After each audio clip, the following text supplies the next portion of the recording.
started, this is a romance panel. What I'd like to do, I'll introduce myself. My name is Twyla Balzerini, and I'm new to this whole writing world. I love to read, I've always loved to read, and I will be writing a book eventually. Tanya is my cousin, and she has been amazing and such a great coach and mentor. Because I'm like, no, I can't, and she's like, yeah, you can. She's an editor too.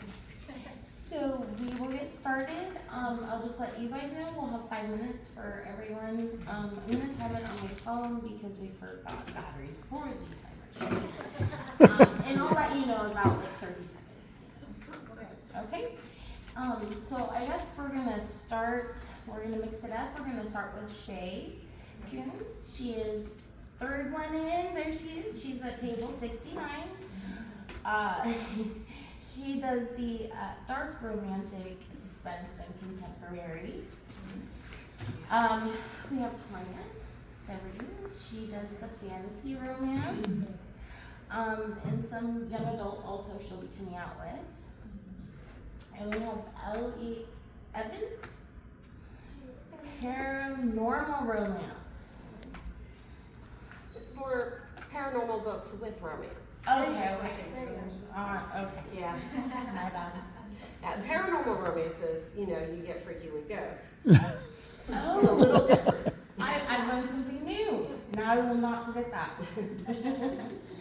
And Lori Freeland does the young adult romance inspirational books. And down, I'm so sorry. At the very end over here at table 49 is Dicey Brenner. She does urban fantasy and horror. I do erotic sci-fi fantasy horror, so it's I do the ghosts that get freaky.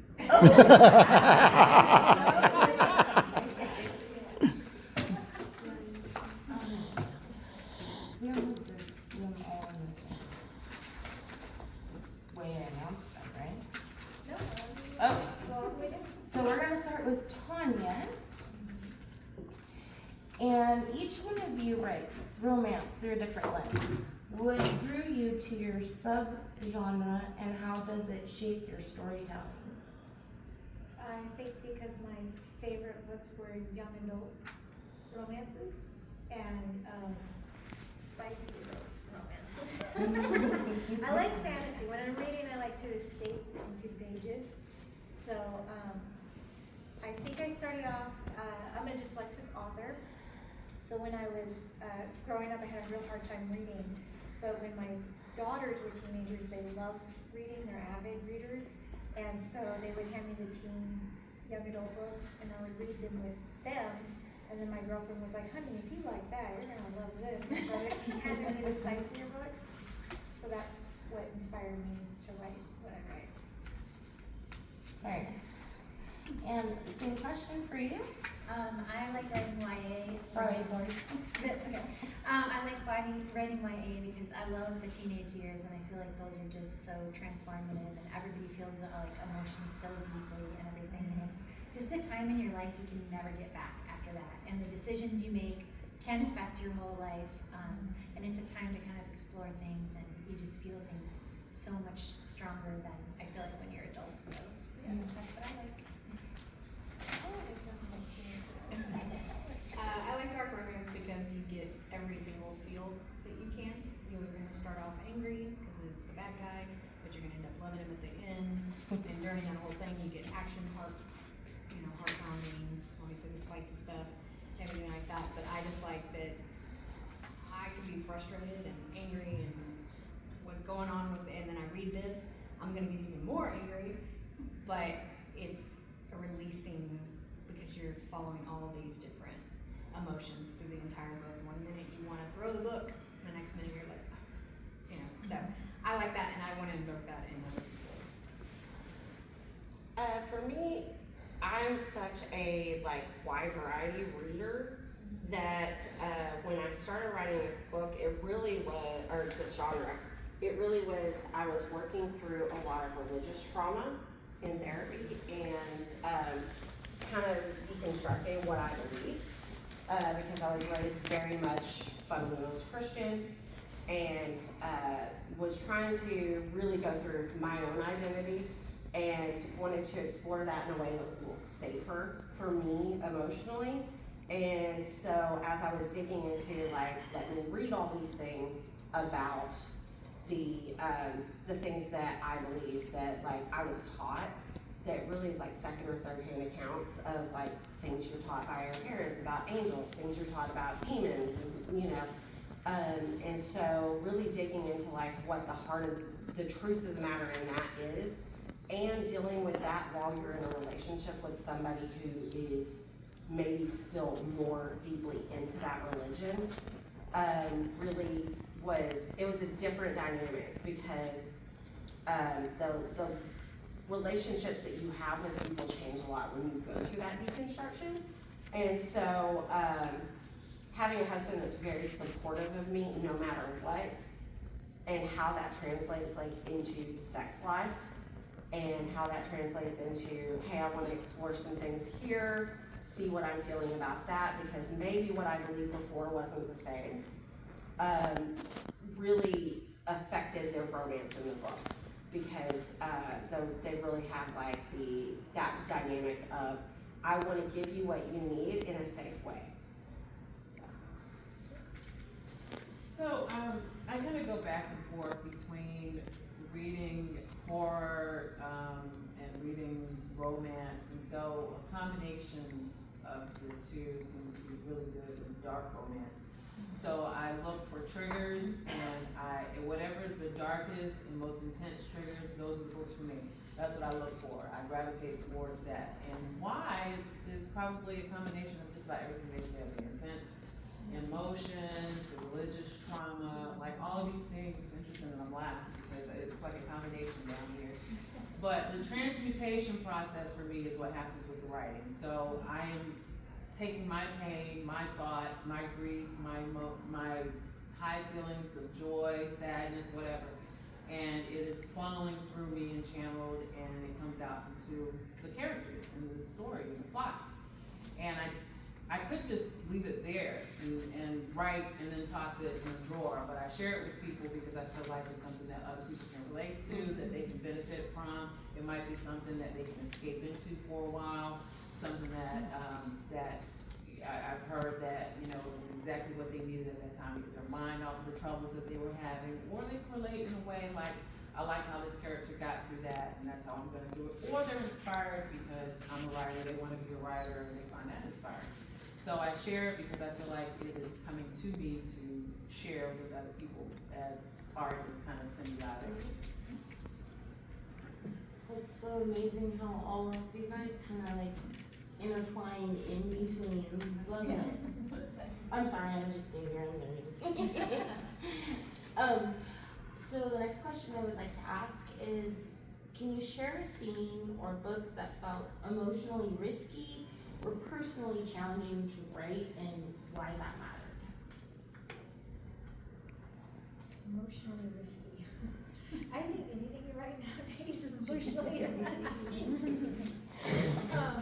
Because it's like interpreting, you know, you put your story out there and somebody else can read it and come away with a different perspective of it. And so I think my fear is writing something that people would find more offensive than enjoyable. Yeah. And so I'm always trying to be mindful of how I write it, because to me, you can give me all the triggers and I'm cool with writing that, but not all the readers want all the triggers. So I have to rein myself in a little bit. That makes sense. For me, the book that I'm working on now that I'm almost done is like a romantic paranormal thriller with like science fiction elements, but a big part of the book is touch, and it's YA. And off screen before the book starts, my main character is a victim of date rape. And I have had personal experience with that, my daughter has personal experience with that, and I feel like it's risky, you know what I mean, to write that in a YA, because it is such a hard thing, and it's a thing that a lot of people experience, and I want to do it right. So that for me feels like a risky thing, because I wanna do it right, I wanna take her through the series and get her out on the other end, my character, and make sure that it feels emotionally right to the reader and not, just something like I threw in there, or whatever, but it's like a big theme of her whole character arc. I don't take that into consideration. I'll be honest, because, you don't like it, you don't like it. It's okay. You don't have to read me. I really don't take that into consideration. If any of the books, it would probably be my very first book, only because the beginning is actually pretty true. My marriage was falling apart, dynamics were very off. I was in charge of everything, I was the boss, I was controlling, stuff like that. And then we started to introduce a dom submissive relationship into our marriage, like us becoming that, and it saved our marriage. And so that's kind of how that book got started, on how they were struggling, they had kids, how they were struggling, how they saved it, and then of course I bring in the action and kidnapping and all that stuff. But that's not true, obviously. But that was only risky because, like I said, some people take that stuff and be like, oh, I can do that, and then they get themselves hurt or killed. And so I watch in that aspect, because I not only want to respect that lifestyle that I live, and the people who are in that lifestyle as well, I also don't want anybody hurt. But emotionally wise, I mean, there's certain subjects I won't hit on just because I don't want to and I'm not comfortable with it, But I really don't, because you're gonna, one person, like she said, one person's absolutely gonna hate it, and one person's gonna say, oh, I totally relate to that, or I'm so glad she finally said that. So either way, I'm good. I also have developed the attitude of, I don't write books for everyone. Everybody starts out writing going, oh, I wanna write for everyone.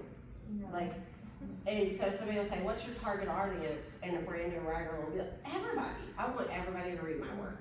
And so developing that attitude of, this may not be your cup of tea, that's why trigger warnings exist, has really helped me focus in on developing the book I want to write and telling the story I want to tell.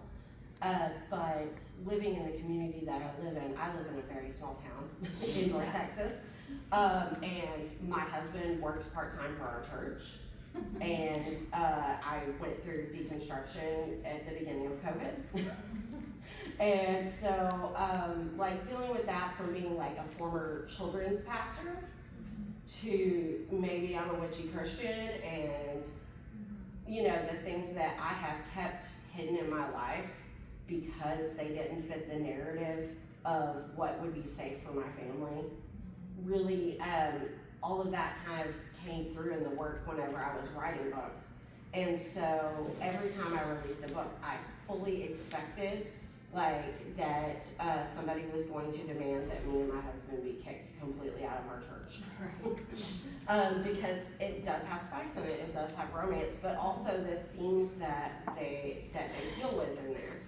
And so in my second book in the series, there is a same-sex relationship that has an on-screen, on the page scene. And so, while my pastor's wife read the first book and there's spice in there and there's exploring what you believe and religious trauma, and my main character was in a religious cult, things like that, she enjoyed the book and didn't really raise any questions. She was like, oh yeah, I read, all this other stuff too. Having characters that condoning a openly gay relationship while living in small town Texas felt like, well, this is what I know the characters need. And I'm going to write the characters that I want to write. I'm going to write diverse characters. I'm going to write characters that represent me as a queer person in a hetero-presenting relationship. I'm going to write those characters, and the consequences are going to be the consequences. If I get chased out of my church, I get chased out of my church, those sort of things. But it's always kind of with bated breath, that I release it and go, okay, well, here comes the shitstorm. But the hammer has not fallen, so to speak. So far everybody's been very supportive. So that's been nice. I think every single one of my books were very risque. very risky, and intentionally so. I am very intentional about being provocative, and so the very first one was Shameful, that's this one. And I come right out the gate with a taboo novel involving a married woman who has an affair with a much younger fellow. There's some legality issues.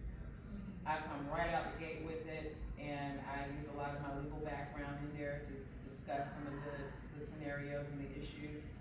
But from that is how I came up with the name Dicey. You know, that it's supposed to be a roll of the dice. It's supposed to be risque. You never know what you're gonna get. I thrive in that area. It's to me, it just keeps things interesting. I don't want to feel bored in life. I don't want to feel bored in writing, and so I kind of just use that energy to drum up chaos. So now I want to ask each one of you, what is your favorite heroine or hero that you've ever written? I like the unobvious ones, like the unsung heroes of my book. In my first book, Harmony Interrupted, I have an octopus that's in the part of it. It's just such a small role, but she is a badass. And then in the second book of that series, Harmony Interrupted was the octopus, and Harmony Interference was the cheetah cat. You know, these little stories, these characters and what influences you when you're writing come out of nowhere sometimes. And I had a girlfriend of mine, and her favorite thing was cotton candy. So I was in the middle of writing book 2, and I said, I want to make a character called Cotton Candy, just for you. And it just ended up being this badass alien pet that was like a, you know, like dangerous rattlesnake that was cute and pastel and named Cotton Candy. So I don't know, I like the weird avenues I go down. The characters develop themselves. So mine is a character I'm writing right now who's going to be the opposite of the girl I was telling you about. And he's like super quiet, a little mysterious, a little haunted. He's got a haunted past, but he just allows her to feel all the feels and figure herself out. He never tries to fix her. He's just like this steady presence in her life, and just unlike anyone else has ever been in her life. And I just love that about him. He's kind of become his own character. Like, I wrote him one way, and he's like, no, I don't think so. That's not what I'm doing.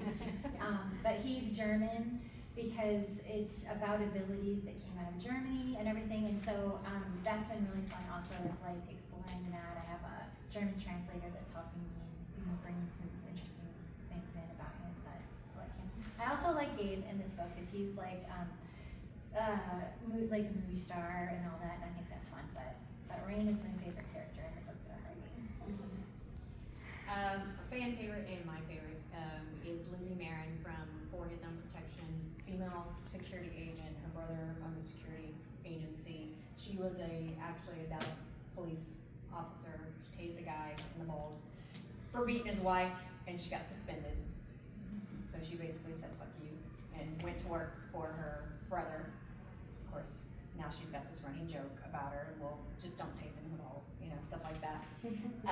But she's very witty, very, you know, her mom, when she was 3, was, in the first book, was kidnapped and stuff like that, so she had to go through that. Nobody thinks she can remember, she was only 3, but come to find out she has, maybe the word right, hypomagnesia, which means you can remember what happened yesterday, even at the age of 3. And it causes OCD, but of course she hides it behind humor, you know. And her and her brother go back and forth, and he's like, you know, talk to me like an adult. She's like, fine, go hump a cactus. You know, she just says stuff like that, but she's also a badass. She can drive, she can shoot, she can kick butt, and stuff like that. And her personality is actually mimicked after my daughter. Before we even found out she had ODD, my daughter has really severe ODD. And so we couldn't figure out at such a little age why she was just a little rage monster. And so I actually wrote her Lizzie for my daughter, and And now my daughter's like, she hadn't even read the book, but she's so proud because Lizzie's a fan favorite. She is, because she's funny, she's strong, but at the same time, she ends up beating the guy to kind of center her and, and stuff like that. So she's my favorite. She's a hoot. For me, it's one of those like side characters that she comes into the story and throws one of the main characters so off kilter that she became a main character. Like it was like the character took over as I was writing and like just possessed me and was like, nope, this is how I'm gonna be written. She is what seemingly on the page when she's introduced in the second book looks like somebody who is very physically and emotionally weak because her superpower is basically like a super empath ability. And so she is in pain anytime she's around anybody who's having strong emotion. She's, having those things. On the page seems like something that would be a weakness, but she's actually like a complete and total badass. And she's short. She wears shoes like I wear big chunky heels, like goth boots, because she's under 5 feet tall, and she's like, I will not be here on this guy. I'm gonna wear the highest heels I can. But she's very spunky, sassy, and she hides everything behind this attitude of like, I just don't give a fuck. And so she's a little goth girl that like. And so she several times it's commented on this, like she wears her makeup like armor. Like the persona that she puts on when she puts on her makeup, she goes into like battles with like angels and demons in like full goth girl outfits, like fishnets, tall boots, and like, mini skirt. And just going in there like, I don't care, I know I'm plus size, I know that, you can see belly, I don't care, but that's her armor. Like, she doesn't need the physical armor, because she's got like magic powers and stuff, but she wears it as armor so that nobody, it's like her, like, I redirect everybody with, if I can make you look at me and go, oh, she's hot, or oh, she's like a weirdo goth, or whatever. And so she does like the bright colored hair. I don't know where I get that from. But like she wears those things as armor. She's always got like the big nails, all that stuff. And I sort of decided to channel her this weekend. I never get nails this long. So I was like, I'll be brave like Zeke. I'll wear those. So yeah. So she's just a badass. So most people know the people that read my stuff, not like most people in the world know, but the people that read my stuff know about the Narcotic Vampire series. They know about these books that I have up here. They know about some of my anthology stories, but some of my newer stuff, which is like erotic cycle porn, they don't really know about yet because they don't care. Nobody really cares about that stuff yet. So nobody knows about this story. Or not many people know about the story. So there's one character I have anthologies with short stories, and in one, it's in the most recent anthology that I released. I can't remember the title of it. It's Demented Dimension is the anthology part 2, but I can't remember what the title of the story is because I have too many stories now. But I'm gonna spoil the story. Because nobody knows about it, so why not? But she stands out to me because it was unexpected when I started writing it. It was not a story I intended to include in this anthology. I already had my stories planned. This character, there is a guy who is a predator who moves onto her street, and he is intending to rape and kill her. And she seems like a feeble, elderly lady. She lives out there alone, and he thinks she is easy prey. I love to turn around, I love to flip it from people looking like prey and they're actually powerful. And so she is an elderly lady who is minding her own business, and this dude tries to accost her and it goes badly. She has actually been a banished goddess who has been put there away from everybody to be left alone, and she turns the whole thing around during the rape scene, actually. And so during that, he actually gets his just desserts, and I really appreciated her not being a victim and being the actual, she ends up being the actual, what's the word that I'm looking for, not victim, but, anyway, she kicks his ass, and because of that, she doesn't, I'm sorry, can we curse in here? No. I've been cursing the whole time. Yeah, and so, but anyway, it kind of unleashes something too. So anyway, she, because of everything that happens, she ends up being able to be back to her, she uses his energy to build herself and to come back to being the powerful goddess that she is. So I'm gonna go with her for the purpose of this question.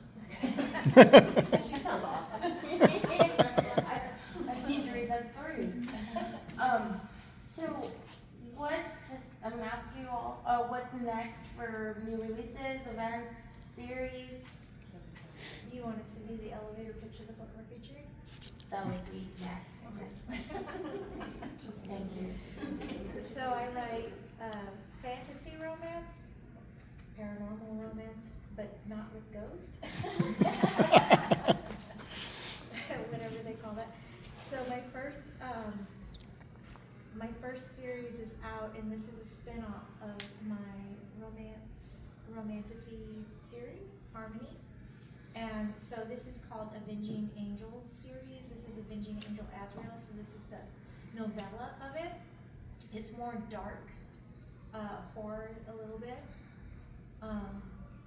Azrael is going about his celestial duties, and in a monotony of, he has to he's like the angel of death. He has to dish out his version of hell, making bad people relive in their over and over again in their own torment of time beyond the veil once he collects their souls. And so he's just kind of this broody, non-feeling, he just does his duty, death angel. And he starts the gods and the goddesses and stuff mess around with some things, and so he starts feeling free will and thinking and feelings, and he encounters a human girl that he is destined to be with, and so he has all this duty versus kind of these new abilities to have free will and love, and if that's gonna affect his Death Reaper stuff. And so they're kind of being puppeteers by the gods and goddesses, but the love story in there is kind of dark, and I like it. I hope you guys like it too. It's a quick read. It's good, yeah. Marketing, read my book. Yeah, that's my elevator pitch, I guess. So I'm gonna read you mine, it's very short. Yeah. After an escalator dumps shy Jess into heartthrob Gabe's spotlight and he unknowingly hijacks her first kiss, he knows she'll be the perfect decoy for the paparazzi, if he can convince her to play his girlfriend of the week. Keeping his mom's impossible secret depends on it, only Jess isn't about to fangirl over him or his Hollywood ego. So this is my newest release. It's a modern day Medusa retelling the true story of it. Wasn't her fault, everything that happened, whatever like that. What's cool is she kills the bad guys with a snake tooth full of venom and stuff like that. So the next one that's about to come out, they're not a series, but whatever. Next one's kind of a Midas retelling, but except he's an heir to an oil tycoon, and she is the daughter of a gold baron, and things go horribly wrong, and she gets the raw end of the stick. So yeah, that's this one. She's badass. She was a nun. She just took her vows. She was kidnapped, sold into sex slavery, gets sliced out of jealousy, escapes, trains by an old Russian Orthodox monk. She gets trained with the brotherhood of those monks, goes out and starts being a vigilante and stuff like that until she finds who actually got her in that position of being consultant and like that. Come to find out, it's the father and a very well-known politician, and his son is protecting him, like literally that's his job. And then he finds that she gives him the truth, and well, he's got a choice to make, you know, so stuff like that. In September, the third book in the series, will be out. I'm in the process of edits right now. Like every moment I'm out there at the table, my brain is just thinking, you need to get on your edits. You need to get on your edits. You got rewrites to do. But it's kind of the culmination of everything characters have been through. They're trying to stop the apocalypse from happening. A couple of characters have been kidnapped and gone for about a year, and they don't know what's happening to those characters, but we do get sneak peeks of those characters in basically being imprisoned by like demon cults. And that series is just kind of, it's like as much as I love these characters, I've been writing them for 3 years.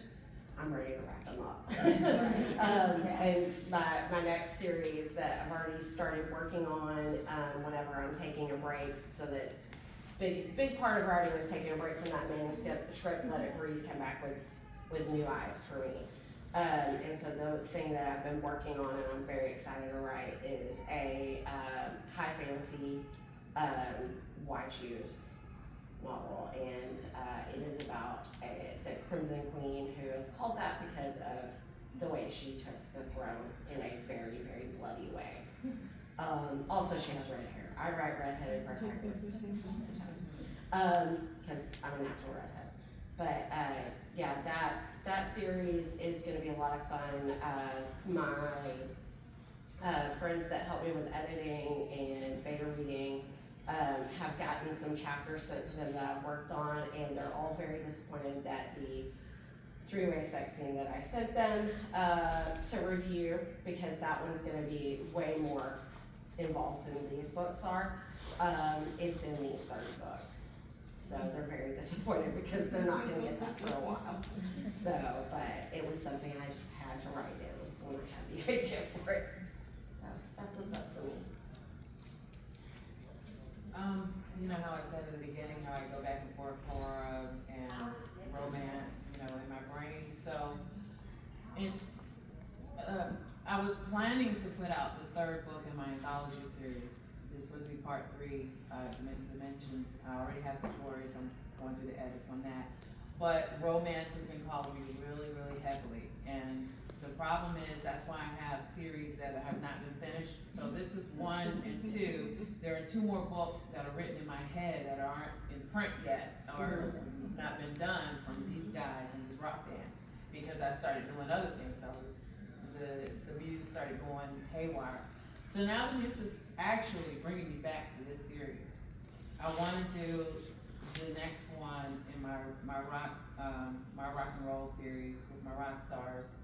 And do y'all want to know the band that influenced this? Yes. Sleep Token. I love Sleep Token. Sleep Token got a hold of me, and so I'm like, ooh, I got the burn again to get back into the music aspect of my stories. And between that and there's a romance that's out in the My Fault London. So I didn't read the books, but I saw the movie. Have y'all seen that? The London version. And so I'm really like kind of bringing both of these together in my head.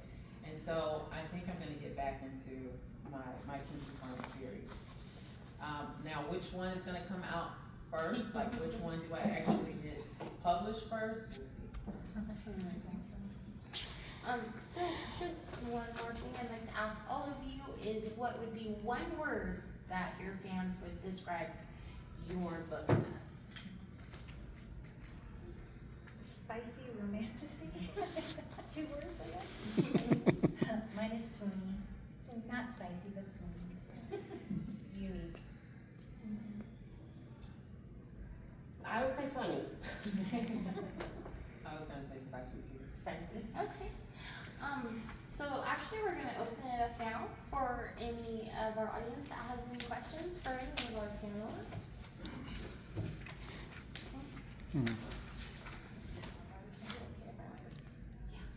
I have audiobook codes if anybody's interested. I'm giving them away for reuse, for my book 1 and book 2 in the Harmony series.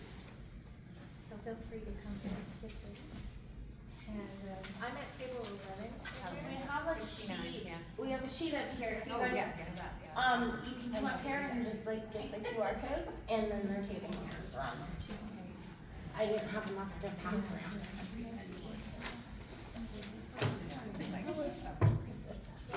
Questions, come on now. Who's y'all's favorite author? That would be Sky. I like Sherilyn Kenyon. I have so many, I can't even, let me think about it. I can think all over the place, I'm such a mood reader. I'm a big mood reader, but as far as romance goes, I'm friends with Opal Rain. She writes the Dustwalker Brides series, and I will brag about being like TikTok friends with her all day long because she started following me and I freaked out, and she was like, "Girl, be chill." She sent me messages. She's like, "Hey, by the way, I read your first book, loved it," and like. It was like amazing. I fangirled so hard, but her Dustwalker Bride series is just amazing, and it makes you want to have a 8-foot tall monster with a skull face, just really great. For romance right now, I'm really feeling Jennifer Hartman. Jennifer Hartman, her stories grab me by the guts, and I am dragged through this emotional roller coaster. I do like the aspect that it's dark and it's so intense, and they go through so much that I'm rooting so hard for them, and by the end is usually a payoff. It's worth it. Like, they get there happily ever after, and I love it. Always it leaves me feeling satisfied after going through such an intense journey with them. I love Jennifer Hartman. Y'all can tell her that. Tell her to follow.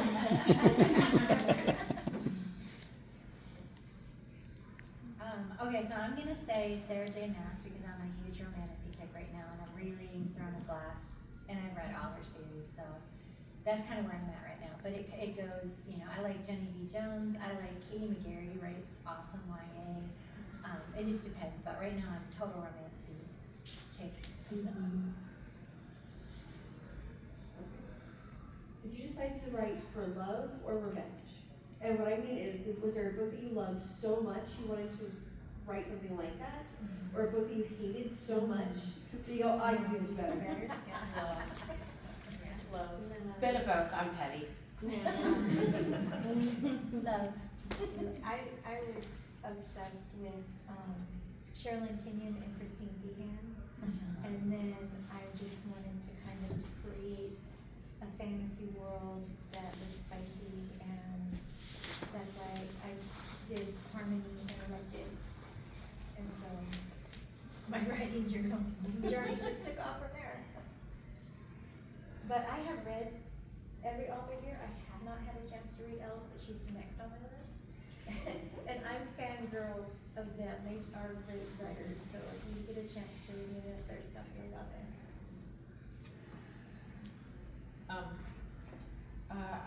I always wanted to write, and I used to read a lot, and I did read a lot of urban books, and I read a lot of Harlequin books, and Daniel Steele, and Stephen King, so, it's always been all over the place. And I wanted to write, but I always felt like I cannot do it this good. Like, I wanted to write. How were they able to string these stories together, these words together? And I still may not ever achieve the level of what I've read and enjoyed, but I wanted to so bad. And then I read the Twilight series, and I said, you know what, I can do this. I encourage myself whenever I feel like I'm like, nobody's gonna read this, nobody's gonna like this. one of the TikToks I made, like 2 or 3 years ago when I was working on my second book, so it was about 2 years ago, right before I released it, and I was like, oh, is everybody gonna hate this? Is it gonna be a steaming pile of garbage? Because the imposter syndrome is so real.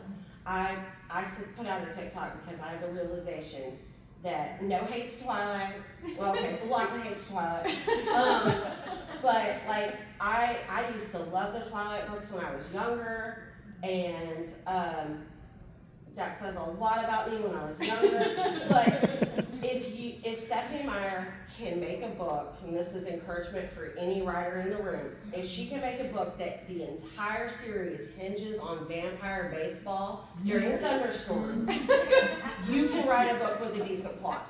And I also want to encourage you that you cannot edit a book you can edit a bad book into a good book, but you cannot edit a book that's never been written. So keep writing, because if Stephanie Meyer can publish that and get movie deals based on vampire baseball, you can do it. Smart. Yeah. Smart.